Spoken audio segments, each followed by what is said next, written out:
Bon, salut à tous, ici c'est Jean-Christophe Pack d'Odyssem et je suis aujourd'hui avec mon associé Timothée Vallieu. Donc on est les deux fondateurs de Odyssem qui est une agence spécialisée dans le marketing digital.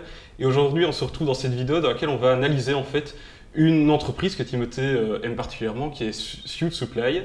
Et en gros ici on teste un nouveau format qui est donc une analyse de stratégie digitale d'entreprise qu'on aime bien. On va, dans ce type de vidéo, vous partager ce qu'on trouve qui est bien, ce qui pourrait peut-être être amélioré. On va analyser notamment les éléments, les canaux qu'ils utilisent pour générer du trafic, comment ils vont faire pour le convertir en client, etc. Donc ici, je vais laisser Timothée introduire le sujet de la vidéo, vu que c'est lui qui l'a choisi. En gros, j'ai découvert Suit Supply il y a quelques années quand je devais trouver un costume pour le mariage de mon petit frère. Et c'est un ami qui m'a conseillé cette entreprise-là. Et c'est vrai que j'ai été convaincu dès le début, dès que j'ai vu un peu sur leur site les arguments mis en avant. Et voilà, donc en gros, Suit Supply, leur proposition de valeur initiale, c'est donc des costumes abordables, mais qui fit parfaitement, donc qui vous vont parfaitement bien et de bonne qualité, donc en général c'est des tissus italiens, des trucs comme ça, mais à un prix vraiment abordable. Et maintenant ils se dirigent plus en plus vers une entreprise de mode générale puisque, comme on va le voir, ils proposent au-delà des costumes, des pulls, des pantalons, etc. Donc ils vendent, maintenant il y a moyen de s'habiller entièrement chez Suit Supply. Alors ce qui est intéressant à noter, c'est que Suit Supply de base, c'est une entreprise qui vient d'Internet, puisque le néerlandais qui a lancé cette boîte en 2000, initialement, ils vendaient juste les costumes via Internet et ce n'est qu'en 2007 qu'ils ont eu leur premier magasin physique. Donc c'est vraiment une entreprise d'abord d'Internet qui après, c'est entre guillemets, commencé à vendre. Digital native, quoi. Voilà, c'est ça, c'est digital native. Et d'ailleurs, c'est comme ça que le CEO dit que ça lui donnait un avantage par rapport aux entreprises déjà présentes initialement, puisqu'ils ont dû dès le début communiquer directement avec leurs consommateurs. Ça, c'est la grosse différence. Et sinon, qu'est-ce qu'on peut dire d'autre? Ça reste une entreprise privée. Maintenant, je sais qu'ils ont des tonnes de magasins partout dans le monde. Et alors, ici, ce qu'on va essayer d'analyser, c'est entre guillemets, comment est-ce qu'ils se vendent, comment ils se différencient sur leur marché, en tout cas au niveau de leur communication, comment ils attirent et comment ils convertissent. Et alors, la chose que je trouve importante dont on discutera, c'est l'expérience client, qui est une des grosses différenciations de Suit Supply. Oui, et l'expérience client, c'est aussi quelque chose qui est ultra important dans le retail. C'est un des éléments qui va faire en sorte que les gens aient envie de venir et de revenir. S'ils ne se sentent pas bien, s'ils n'ont pas une bonne expérience client, ils iront voir ailleurs tout simplement. Et aussi qui permet le bouche à oreille. Effectivement. Ouais. Et donc ici, on va aller analyser la stratégie digitale. On va se focaliser sur les éléments pour acquérir des clients, vu que nous, notre domaine d'expertise, c'est l'acquisition client. Et donc ici, on va aller regarder comment ils font pour générer du trafic vers leur site web et comment ils font pour convertir ce trafic sur leur site, du coup. Donc ici, on va directement aller sur le site et on va partager l'écran. Alors ici, pour commencer, on va aller regarder sur un outil qui s'appelle SimilarWeb. Donc en gros, SimilarWeb, ça sert à faire de l'analyse concurrentielle. Donc on peut voir comment un site fait pour générer du trafic. On voit en fait les différentes sources et quel est le pourcentage de trafic que ces sources de trafic leur rapportent. On sait aussi voir quels sont les réseaux sociaux qui leur rapportent le plus de trafic, etc. Alors, c'est un outil qui est ultra intéressant. Le problème, c'est qu'en général, on peut seulement analyser des grosses boîtes, vraiment des grosses entreprises internationales, parce que ça sait uniquement récolter les données. En tout cas, ça permet d'avoir une analyse quand le site a un trafic qui est assez conséquent. Et c'est le cas en général des boîtes internationales. Ici, c'est le cas pour Suit Supply, donc on a pu l'utiliser avec la version gratuite. Donc, en gros, j'ai lancé l'analyse. On voit que la majorité du trafic généré dans cette catégorie, c'est du trafic organique. Donc là, c'est vraiment via leur référencement naturel. Donc c'est du trafic qui vient sur leur site sans qu'ils aient à payer pour. Ça fait que quand quelqu'un va écrire par exemple Suit Supply dans Google, il va y avoir le site qui va apparaître, quelqu'un va cliquer dessus, ça c'est du trafic organique.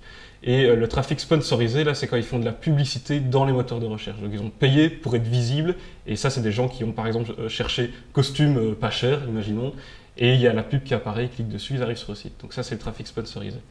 Donc ici, ce qui est intéressant à voir en fait, c'est que dans l'organique, c'est ça qui nous intéresse maintenant, eh bien la majorité du trafic qui est généré, c'est pour des mots-clés qui contiennent le nom de la marque. C'est Suit Supply à chaque fois dedans. Et j'ai été regarder avec d'autres outils qui permettent d'analyser plus en détail en fait les mots-clés qui génèrent du trafic vers le site web.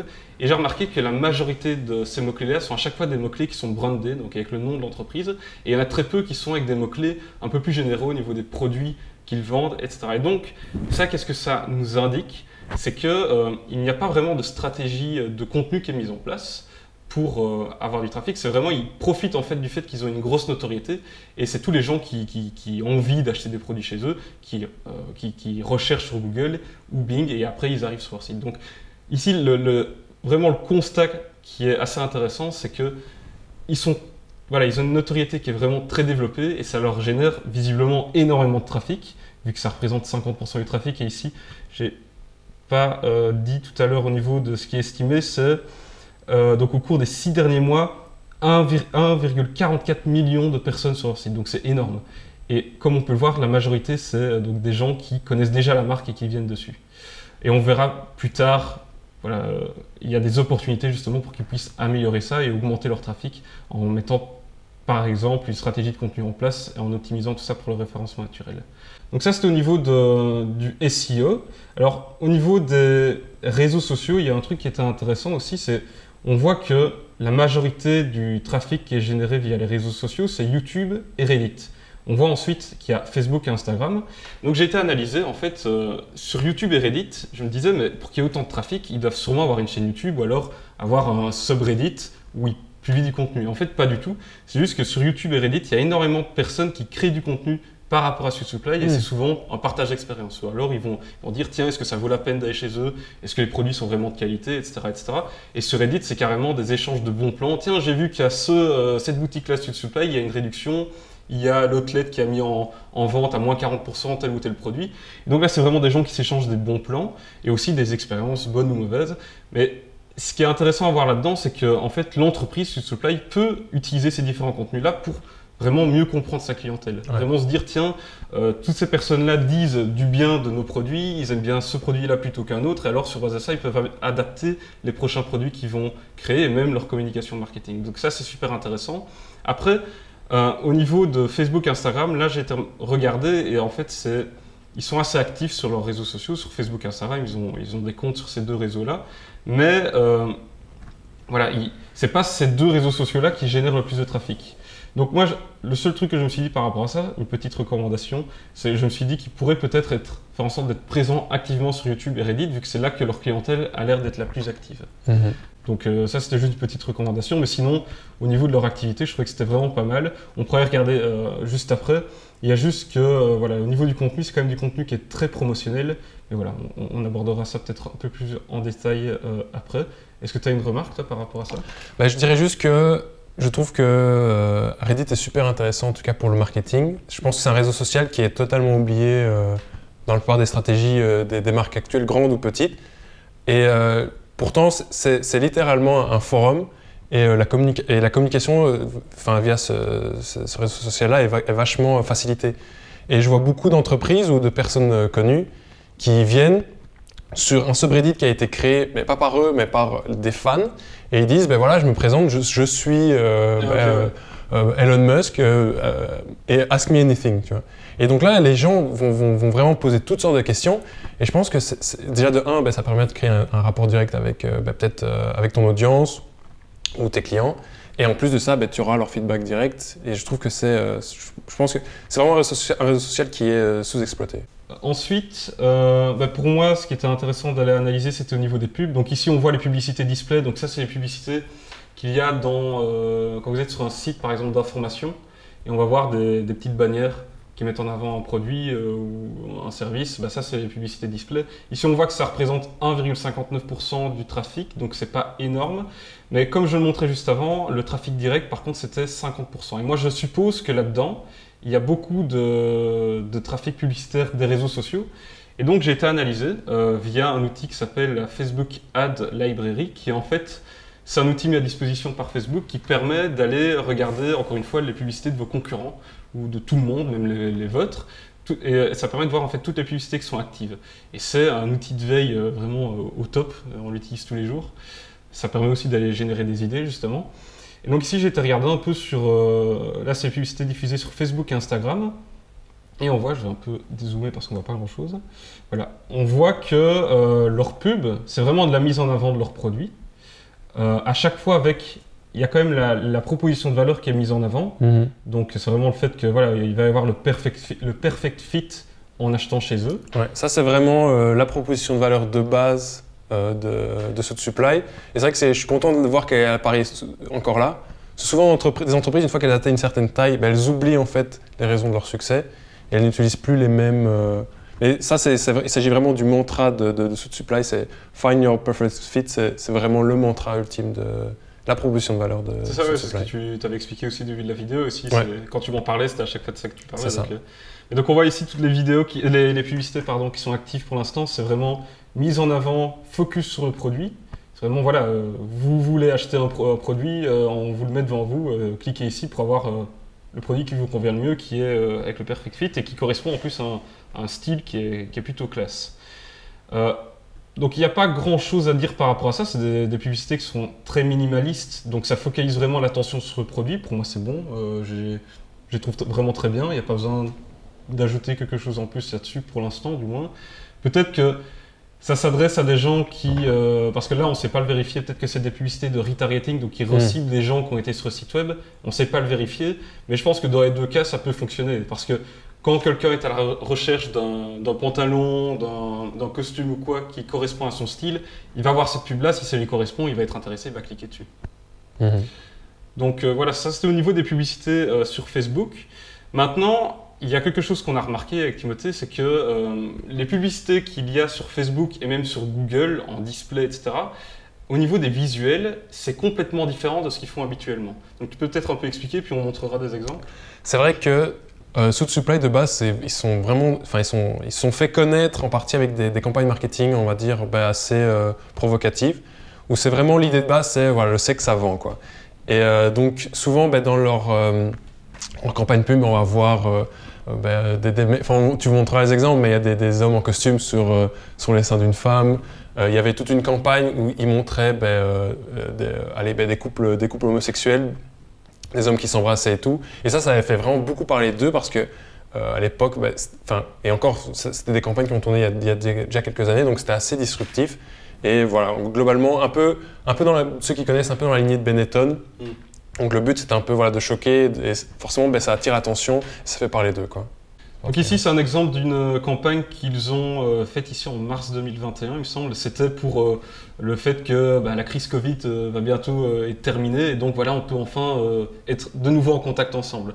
Et la manière d'exprimer le truc est assez exagérée on va dire, mais voilà, c'est provocateur, ça fait parler d'eux.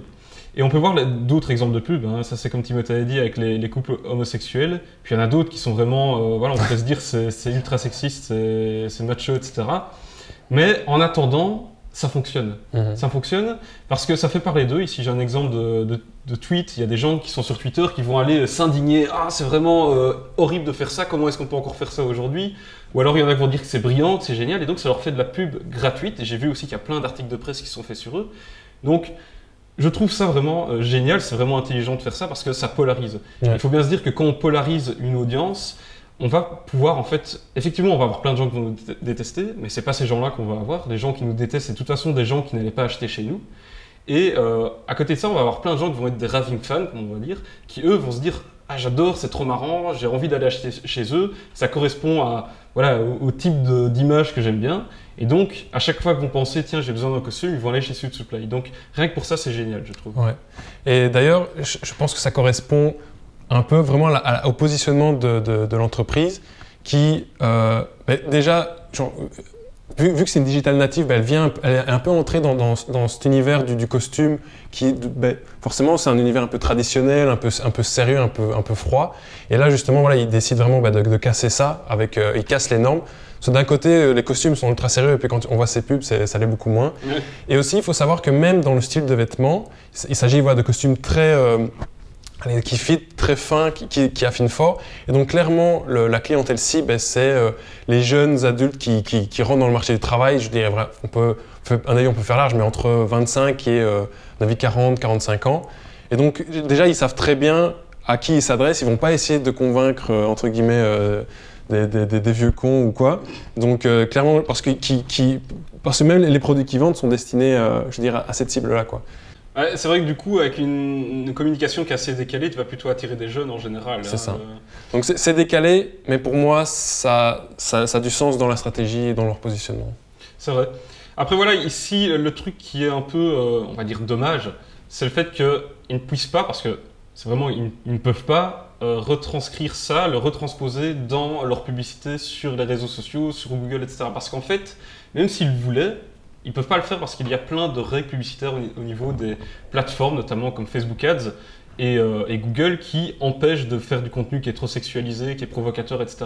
Il suffit, vous pouvez tester, hein, faites une publicité avec une image comme ça, directement votre pub va être refusée, voire votre compte carrément désactivé. Vaut mieux éviter, hein. Voilà, ça peut arriver. Donc c'est tout à fait normal qu'ils ne réutilisent pas ce type de visuel dans leur pub digitale. Mais voilà, c'est un peu dommage. Après, on va le voir aussi que quand on arrive sur un site web, et moi c'est un truc qui m'a un peu, on va dire, j'étais un peu déboussolé, on va dire, parce que quand on est habitué à avoir ce genre de communication-là, et qu'on arrive sur un site web, on voit pas du tout la même chose, et donc c'est un peu comme si c'était deux communications très différentes. Alors peut-être que la stratégie, c'est se dire, on choque avec ces communications-là pour attirer les gens, et après, une fois qu'on a les gens, ils arrivent sur notre site, ils connaissent, ils savent que nos produits sont bons et ils vont acheter. Parce que c'est vrai que si quand on allait sur le site, on voyait tout le temps des images comme ça, peut-être que les gens seraient un peu dégoûtés et partiraient. C'est vrai que je sais pas. Parce que après, ça qui est marrant, c'est qu'on verra. Bon, moi, j'ai déjà vu le site évoluer, ça on en discutera. Mais c'est vrai que le feeling entre le site internet et dans les magasins, parce qu'on montrera aussi des photos de l'intérieur du magasin, mais dans l'intérieur du magasin, on voit ces images-là, justement, mais pas sur le site internet. Peut-être que c'est bizarre, peut-être que ce serait possible de les mettre à certains endroits. Après, voilà, peut-être qu'il y a une stratégie derrière et que c'est réfléchi. Peut-être aussi lié aux pubs. Si les pubs renvoient vers le site et que tu montes des images comme ça, alors peut-être que les publicités display ne passeront pas. C'est vrai que Facebook, ils n'analysent pas uniquement le contenu de la pub, ils analysent aussi le contenu des pages de destination. Donc si sur la page de destination des pubs, il y a des photos comme ça, la pub est refusée, le compte désactivé potentiellement aussi. C'est vrai, tu as raison. Voilà, donc ici on a analysé tout ce qui est publicité. Donc au niveau du trafic, on a compris que majoritairement ils ont du trafic direct, donc les gens qui connaissent déjà, qui ont sauvegardé le site en favori ou alors des pubs sur les réseaux sociaux. Et l'autre source principale, c'était le trafic, donc la recherche, qui était à 80% de la recherche organique, donc des gens qui arrivent sur leur site en faisant des recherches sur Google et Bing, ou Bing. Et à côté de ça, il y avait 20%, c'était des publicités dans les résultats de recherche. Et donc voilà, on a compris qu'ils profitent quand même d'une grande notoriété. Parce que pour avoir autant de trafic qui vient de l'organique, alors que visiblement il n'y a pas vraiment des efforts de SEO au niveau du contenu qui sont mis en place, que c'est principalement des contenus, des mots-clés brandés, ça prouve qu'ils sont très très connus. Je pense que ce qui marche à mon avis beaucoup avec... Après voilà, c'est qu'une suspicion, mais je pense que c'est... L'expérience client est tellement bonne que c'est surtout le bouche à oreille qui fonctionne. Donc forcément, il y a les pubs qui choquent d'un côté, mais je pense que, je l'expliquerai, l'expérience client est tellement bonne et je trouve pas proposée, surtout dans cette gamme de prix-là, par d'autres entreprises pour l'instant, que forcément, dès que quelqu'un va me demander genre, je voudrais un costume parfait, je vais renvoyer directement vers cette entreprise-là, j'en connais pas d'autres. On a déjà parlé au moins 10 fois. Donc sûrement, Mais c'est clair. Et puis après, quand on voit, comme j'ai expliqué tout à l'heure, avec les réseaux sociaux, sur Reddit, etc., YouTube, il y a plein de gens qui en parlent. Donc il y a plein de gens qui créent du contenu sur YouTube. Puis après, il y a plein de gens qui vont voir ces contenus-là et qui vont aller sur le site ensuite. Donc voilà, ils profitent vraiment d'une notoriété énorme. Voilà, ici, maintenant qu'on a analysé ça, on va aller regarder du côté de la conversion. Donc comment ils font pour convertir ce trafic une fois qu'ils l'ont eu sur leur site web. Et la première chose que je vais analyser, c'est au niveau des publicités sur Facebook et Instagram, quand on clique sur la pub, où est-ce qu'on est redirigé. Donc, on va retourner ici dans la bibliothèque de publicité Facebook. Je vais prendre cette pub, je vais cliquer ici sur le bouton. Donc là, c'est vraiment comme si j'avais eu la publicité dans mon fil d'actualité et que j'avais cliqué dessus. Donc j'apparais ici, j'atterris sur la page produit qui est très très très minimaliste et qui est vraiment top parce qu'en fait, ça focalise vraiment l'attention sur le produit. On voit vraiment le produit, il est mis sous son plus beau jour, on va dire. Et vu qu'il n'y a pas plein de boutons partout, plein de liens partout, eh bien, on n'est pas distrait. Même le menu, il est fermé, donc c'est-à-dire qu'on ne voit pas tous les liens qui apparaissent ici au-dessus. Et l'attention est focalisée sur l'acte d'achat. vu que j'ai cliqué sur la pub, je suis intéressé par le fait d'acheter. Là, j'arrive sur la page. Maintenant, on me demande juste, voilà le produit sur lequel tu as cliqué, qui t'a intéressé. Maintenant, voilà, est-ce qu'il te plaît? S'il te plaît, clique sur le bouton pour l'acheter. Donc ici, c'est choisir une taille ou alors le customiser. Parce que ce qu'ils ont mis en place sur leur site et qui est vraiment pas mal, c'est qu'on peut en fait customiser tous leurs produits de A à Z. Ouais. Choisir les boutons, le type de coupe, le type de poche, etc. il me semble. Ouais. Donc ça, c'est vraiment pas mal. Donc voilà, comme je le dis, la page est très simple. Donc au niveau d'une landing page pour une pub, pour moi, je trouve ça, on va dire, parfait. J'ai pas grand-chose à ajouter par rapport à ça.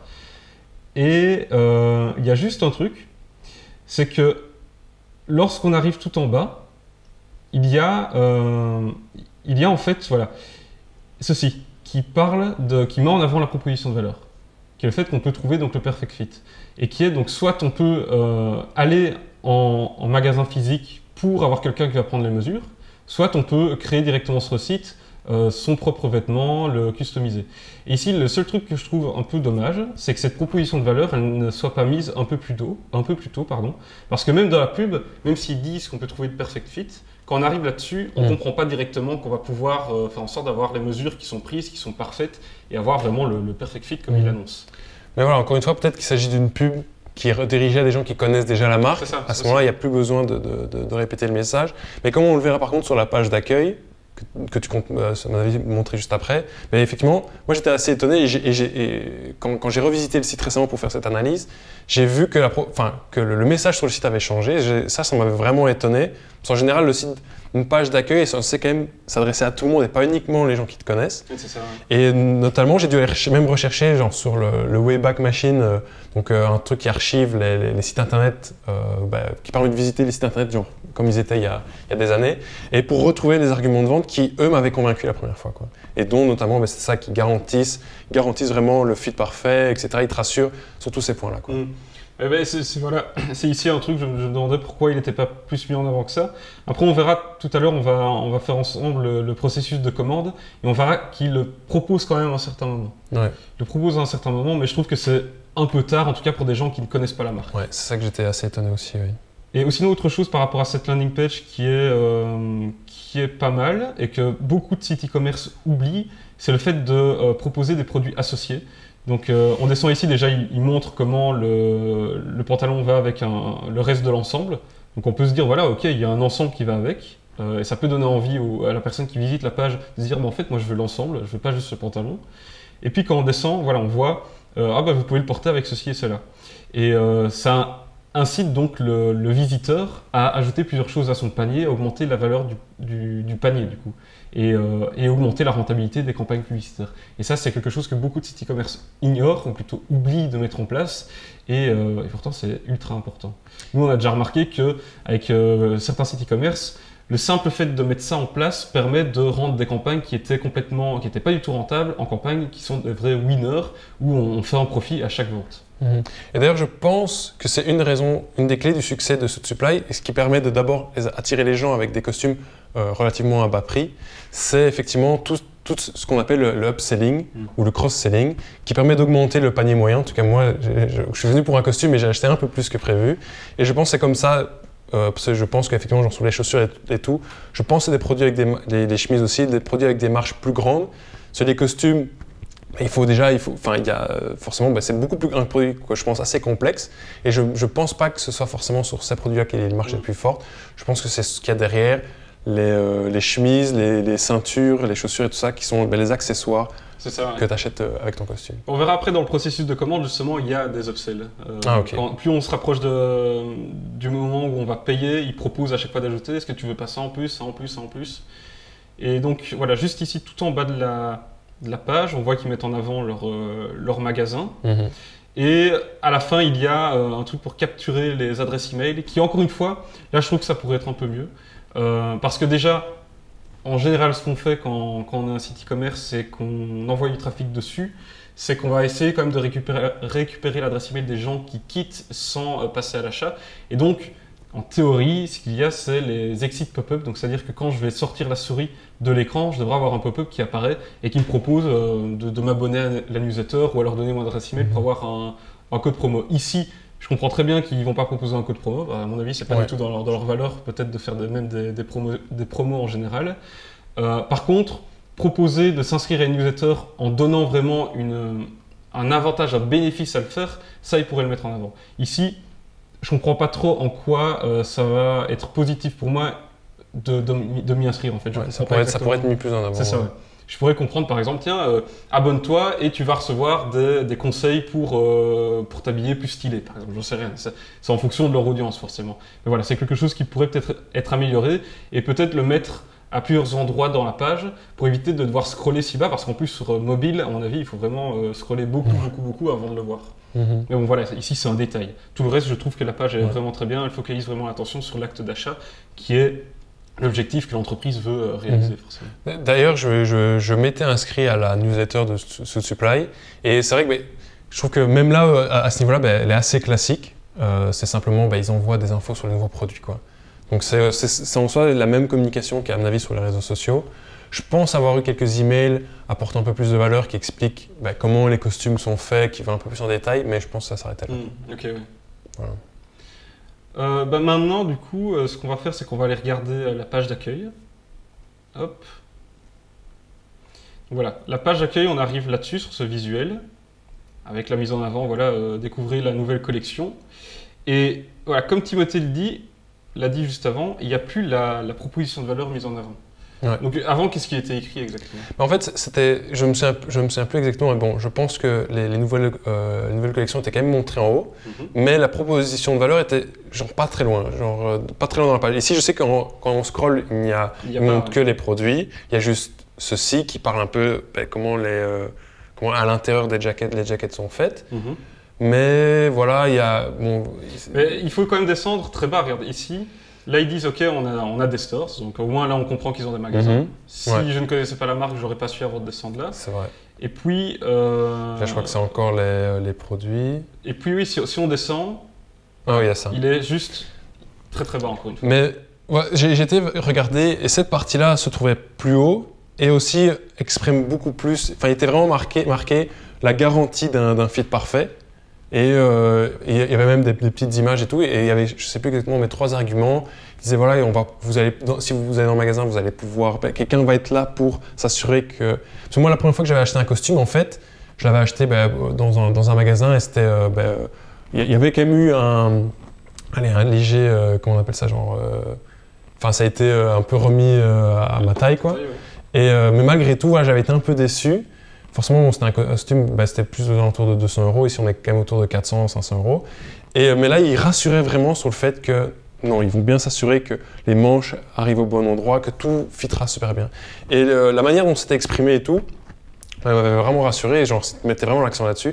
Tandis que là, c'est plus vraiment le cas. Genre, déjà là, le message est un peu adouci à ce niveau-là. Et il apparaît, comme tu dis, beaucoup plus bas. Et c'est vrai que j'étais assez étonné de voir qu'ils avaient changé ça. Mais encore une fois, comme on l'a vu tout à l'heure, la majorité du trafic, en tout cas organique, c'est des mots-clés brandés. Donc ce sont des gens qui les connaissent. Donc si ils savent que la majorité de leur trafic, ce sont des personnes qui les connaissent, alors il n'y a pas vraiment de problème.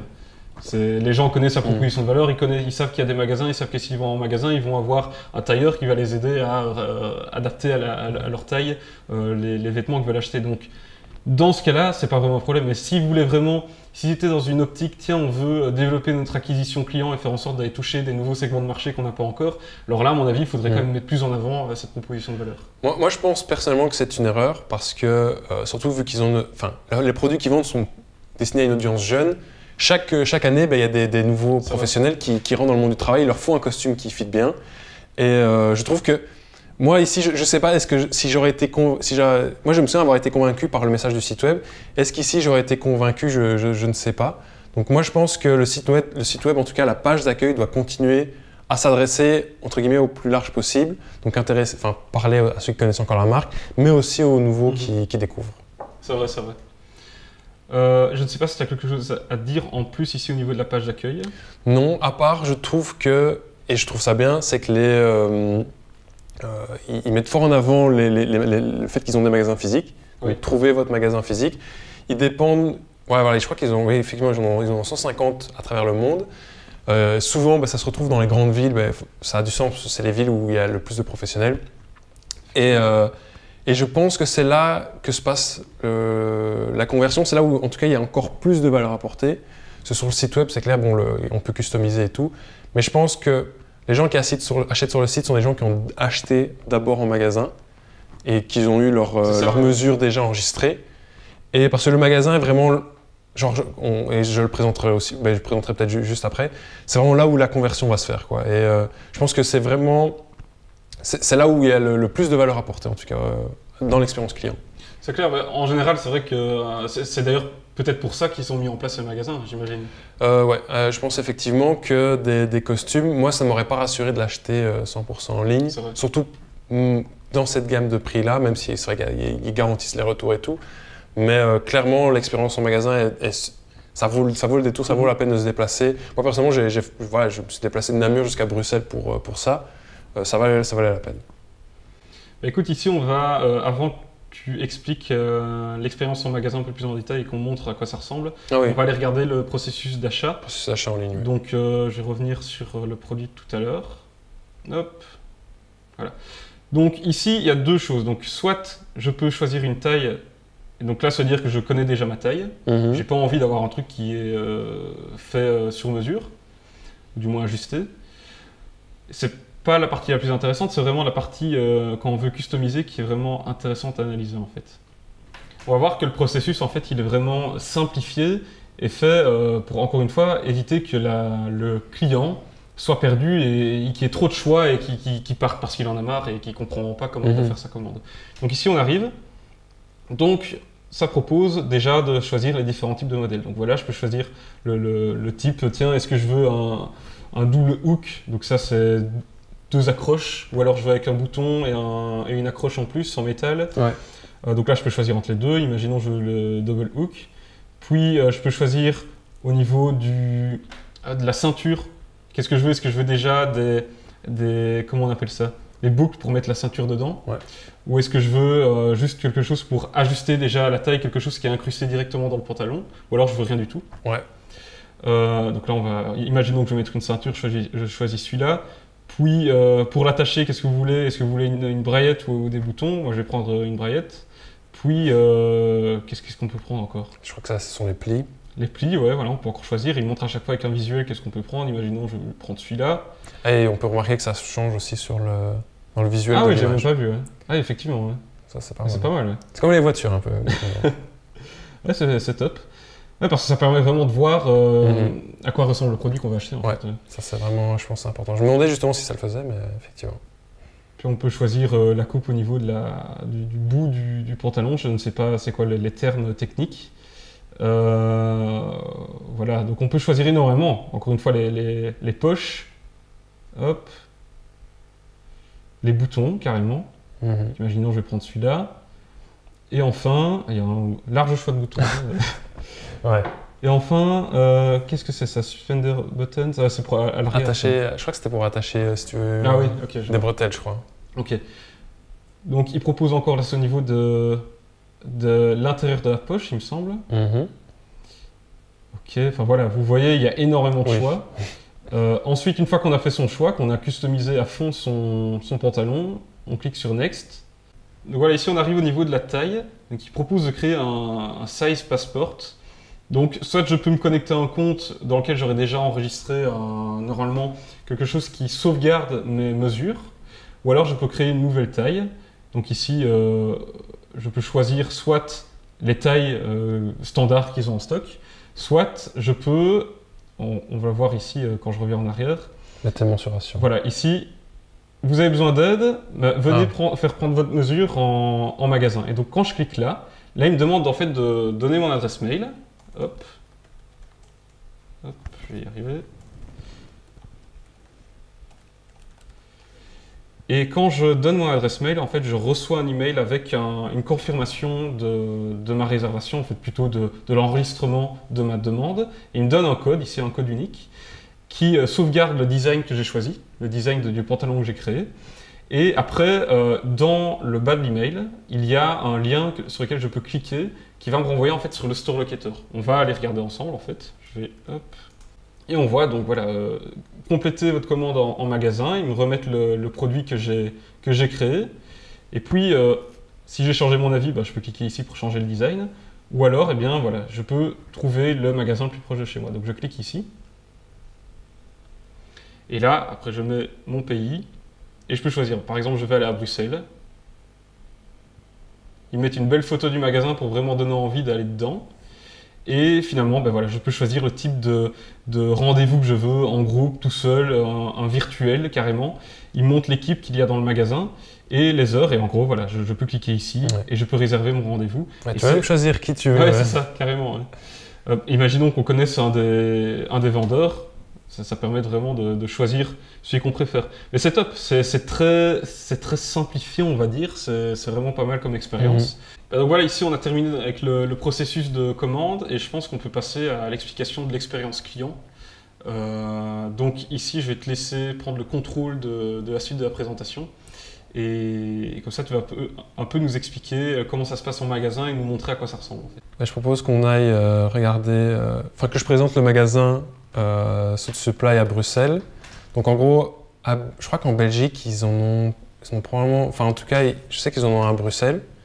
C'est celui dans lequel j'ai été, donc Bruxelles. Ils en ont aussi à Anvers. J'ai vu aussi tout près d'Arlon, il me semble, Mezancy. Ouais, c'est possible. Ouais, enfin, en tout cas, je sais qu'ils en ont un peu partout. Mais forcément, ils vont être dans les grandes villes. Par exemple, ici, ils sont sur le long de l'avenue Louise. Donc ça, c'est l'avenue Louise. Donc forcément, voilà, ils sont quand même... Forcément, c'est un beau magasin. Ouais. Ils essaient pas d'avoir plein de magasins. C'est un peu comme les flagship stores, où c'est cette idée qu'au lieu d'avoir plein de petits magasins, on va en avoir quelques-uns qui vont faire venir des gens de loin parce que l'expérience, c'est des grands magasins, l'expérience client est vraiment poussée. Un peu comme les Apple Store, entre guillemets. C'est ça. Alors je vais essayer de faire une visite de l'intérieur. Ah voilà, ici on peut cliquer sur l'intérieur. Donc en gros, quand on arrive à l'intérieur, donc voilà, vous voyez que c'est... donc c'est vrai que parfois quand on pense un peu aux boutiques de costumes, on imagine un peu ces trucs sombres avec plein de bois, assez petits, assez serrés. Et là, ça va vraiment être une ambiance épurée, donc très lumineux, très épuré. Et alors je crois qu'on va pouvoir voir dans le fond, on peut voir les images de leur campagne. Donc ça, c'est celui de Bruxelles. Comme vous allez pouvoir, je vais vous montrer tout de suite, vous allez avoir énormément de choix. Et en gros, quand vous arrivez, déjà vous prenez rendez-vous, donc vous avez un vendeur attitré. Et donc voilà, et alors, direct, ils vont vous vraiment... Déjà, il faut savoir que les vendeurs sont formés. Donc je sais qu'ils suivent une formation avant de travailler pour s'assurer qu'il s'agit vraiment de passionnés de costumes. Et déjà, quand tu arrives, ils sont en costume, ils sont super bien nippés. On voyait sur les photos tout à l'heure. Ouais, ils sont vraiment bien nippés. Et chacun a un peu son style différent. Et ils vont vraiment pouvoir conseiller. On sent qu'ils sont passionnés. Un peu comme chez Decathlon, les vendeurs, c'est des sportifs. Et ça se ressent aussi. Et ils vont vraiment, vraiment vous guider. On va d'abord commencer, tiens, quelle couleur voulez-vous, etc. Et puis tout le processus de personnalisation, les boutons, etc. Ils vont s'assurer que ça fit bien. Et ils font vraiment tout ce service-là, toujours en restant dans cette gamme de prix assez bas. Alors qu'il y a vraiment, moi je trouve que, là je me demandais comment ils faisaient de l'argent avec des vendeurs qui peuvent parfois passer vraiment beaucoup de temps avec vous, juste pour vous acheter votre costume. Alors moi, c'est vrai que j'avais pris ce qu'on appelle un off the rack, donc c'est un costume qui se trouve, entre guillemets, qui n'est pas sur mesure. Donc c'est un costume qui se trouve là et puis après il sera ajusté. Et alors moi, dans mon expérience, j'en ai testé quelques-uns. On a pris un peu d'abord un costume test pour les mesures, une chemise test pour aussi faire les mesures. Donc moi, dans mon expérience, c'était un costume qui se trouvait dans les étalages, puis après qui a été ajusté. 3 jours plus tard, il était prêt. Donc ça, déjà, j'étais impressionné par la vitesse à laquelle ils ont su préparer. Ils disent que c'est 3 semaines, 2 à 3 semaines. 2 à 3 semaines, ça c'est pour les costumes vraiment sur mesure. Et après, moi, je me suis fait un peu, enfin pas avoir, je me suis laissé emporter par l'expérience client. Et voilà, ils m'ont dit, voilà, vous voulez une ceinture, chemise, vous voulez une chemise, alors ils voudraient qu'ils m'ont proposé une chemise qui ne se repasse pas. J'en ai profité pour prendre des chaussures aussi, donc voilà, j'avais vraiment acheté un peu la totale. Après, mon petit ami, il a aussi dû acheter un costume parce qu'il a un mariage bientôt. Et c'est vrai que la même chose, il est très grand et donc galère pour trouver des costumes à sa taille. Déjà trouver des vêtements en général, c'est super chaud. Et moi, je lui ai dit, essaye South Supply, je sais qu'ils ont un truc qui permet aussi. Donc moi, j'ai pris vu que j'ai une stature assez classique, ben, j'ai pas dû trop me prendre la tête. C'est ça, ouais. Mais lui, il a choisi la solution sur mesure. Et alors là, c'est là ce qui est génial, c'est que vraiment, j'ai pu constater également que l'expérience client qu'on a sur Internet est la même qu'en magasin. Et c'est ça qui est cool, c'est qu'il y a vraiment ce qu'on appelle aujourd'hui cette omnicanalité. Donc il a pu d'abord customiser son costume en ligne sans l'acheter. Il voulait quand même s'assurer de venir sur place pour qu'il prenne des mesures et tout. Et alors il est venu avec son GSM, il a dit voilà, je voudrais celui-là. Ils ont dit ouais, pas de problème, pas de problème. C'est comme on a vu avec le code qui sauvegarde le design. Okay.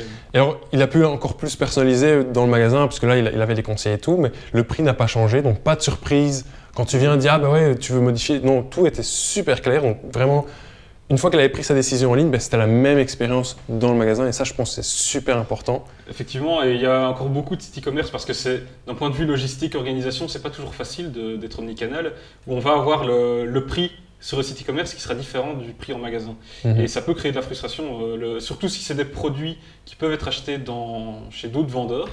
Alors là, après, ils vont se dire, c'est bon, moi je vais essayer d'aller le trouver là où il est moins cher. Exactement. Et du coup, voilà, effectivement, lui, donc, mon petit ami, il a pris sur mesure. Là, effectivement, ça a pris 2 à 3 semaines. Et moi, je l'ai vu, dans son costume donne super bien. Et ils ont vraiment bien fait leur taf. C'est vraiment… Et tout ça pour un prix, je dirais, limité. Je pense vraiment pas qu'on puisse avoir un tissu d'aussi bonne qualité sur mesure ailleurs. Et franchement, moi, je ne revenais pas du prix qu'il avait payé pour ça. C'est vraiment… C'est pour ça qu'encore une fois de plus, j'ai pu être étonné par la proposition de valeur de Suitsupply, quoi. Ici, moi, j'ai aussi un sentiment très très positif par rapport à tout ça. Je trouve vraiment que le site web est top, que les publicités elles sont simples, efficaces, et landing page simple, efficace aussi. Et je trouve aussi qu'au niveau de l'acquisition, ce qui est très intéressant, c'est voir, ils ont quand même pas mal de gens qui viennent via les réseaux sociaux, via le fait que les gens parlent positivement d'eux, donc c'est la preuve que l'expérience client est bonne, etc. Donc franchement, rien à dire de ce côté-là. Après, moi j'ai quelques petites recommandations pour qu'ils améliorent justement cette acquisition client. Après, est-ce qu'ils ont envie de le faire? Je ne sais pas.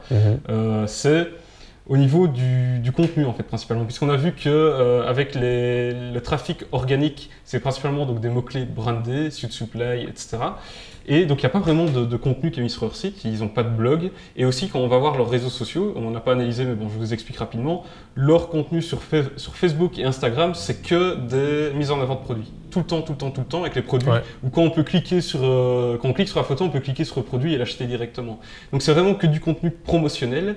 Et ça, d'un point de vue acquisition de nouveaux clients, c'est peut-être pas le top, parce que ça ne permet pas vraiment de créer une relation forte avec sa clientèle. Je pense qu'effectivement, le truc, c'est qu'on est convaincu par Suitsupply une fois qu'on a vraiment acheté. Mais là, pour des gens qui ne connaissent pas Suitsupply, je me demande quels sont les efforts qui sont mis en place pour s'assurer que des nouveaux clients vont arriver. Parce que moi, je pense que c'est clair qu'une fois que les gens ont passé par l'expérience Suitsupply, ils seront convaincus, ils seront fidèles. Mais c'est quand même important de pouvoir communiquer sur ça. Parce que c'est un peu comme la face cachée de la Lune. Il faut vraiment avoir acheté de A à Z pour vraiment comprendre la proposition de valeur. C'est vrai que je pense qu'effectivement, du contenu, des conseils sur comment bien s'habiller, tout ça, je pense que ça serait excellent. Surtout pour tous les gens qui peut-être… Surtout, je pense, le public jeune qui cible, ils vont acheter leur premier costume. Et on se pose plein de questions. On se dit, c'est quoi les bons tissus? On découvre vraiment un univers. Et je pense qu'il pourrait créer plein de contenu là-dessus, vraiment pour ces gens qui se trouvent… qui découvrent l'univers du costume, qui ont envie de porter des costumes. Parce que je pense certainement qu'il y a énormément de contenu qui peut être possible quand je vois ce qui a été créé. Ouais.